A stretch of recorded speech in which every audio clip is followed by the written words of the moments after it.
अरे भाई, पॉपकॉर्न पर टैक्स लोगे? कुछ तो छोड़ो, अगला नंबर पानी का है। सोशल मीडिया पर इस समय यही बहस छिड़ गई है। असल में जीएसटी काउंसिल की बैठक में पॉपकॉर्न पर 3 तरह के जीएसटी टैक्स लगाने का फैसला लिया गया। इन टैक्स दरों का निर्धारण इस बात पर किया गया है कि पॉपकॉर्न किस प्रकार बेचा जा रहा है, जिसमें अगर पॉपकॉर्न में नमक और मसाले मिलाकर बिना पैकिंग और लेबल के बेचा जाता है तो उस पर 5% जीएसटी लगेगा। वहीं अगर यह पॉपकॉर्न पैक और लेबल के साथ बेचा जाता है तो 12% जीएसटी लगेगा। वहीं जब पॉपकॉर्न में चीनी मिलाई जाती है तो यह मिठाई की कैटेगरी में आएगा और इस पर 18% जीएसटी लागू होगा। सरकार के इस फैसले के बाद पॉपकॉर्न को लेकर एक विवाद की स्थिति बन गई है। कुछ लोग इस फैसले की आलोचना कर रहे हैं जबकि कुछ इसे सही मान रहे हैं। इस विवाद के बीच पॉपकॉर्न चर्चा का विषय बन गया है। आइए जानते हैं पॉपकॉर्न का इतिहास और कैसे यह इतना लोकप्रिय हुआ।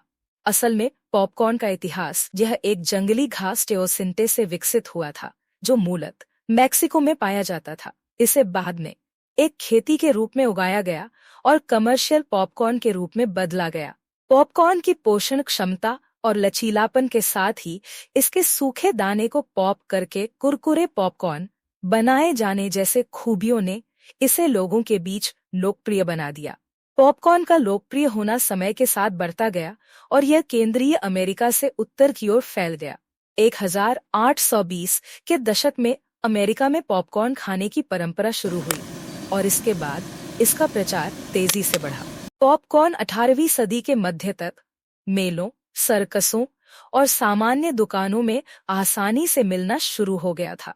पॉपकॉर्न की बढ़ती लोकप्रियता का एक कारण इसकी मोबिलिटी थी।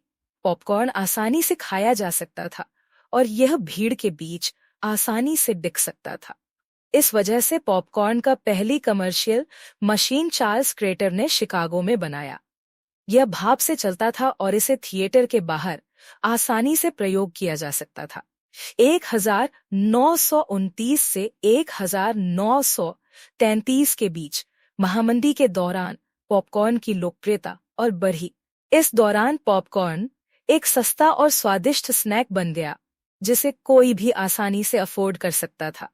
थिएटर मालिकों ने इस मौके का फायदा उठाया और पॉपकॉर्न विक्रेताओं से थिएटर के बाहर खड़े होने के लिए शुल्क लेना शुरू कर दिया था। 1981 में जब टेलीविजन का आविष्कार हुआ और मूवी दर्शकों की संख्या कम हो गई, तब पॉपकॉर्न की खपत में एक बदलाव आया। लोग अब अपने घर में ही इसे माइक्रोवेव में बनाने लगे और इसके साथ ही यह अब घर घर में एक हेल्दी स्नैक बनकर उभरा। भारत में पॉपकॉर्न का बिजनेस तेजी से बढ़ रहा है और ऐसा अनुमान है कि 2030 तक 100 अरब डॉलर तक पहुंचने का अनुमान है और यह सिनेमाघरों से लेकर सड़कों तक तेजी से पहुंच गया है। लेकिन जिस तरह इसकी 3 कैटेगरी बनाई गई है उससे साफ है कि अब पॉपकॉर्न भी बन जाएगा। एक पॉपकॉर्न तो अमीरों वाला होगा तो दूसरा गरीबों वाला, तो यहाँ भी बंटवारा।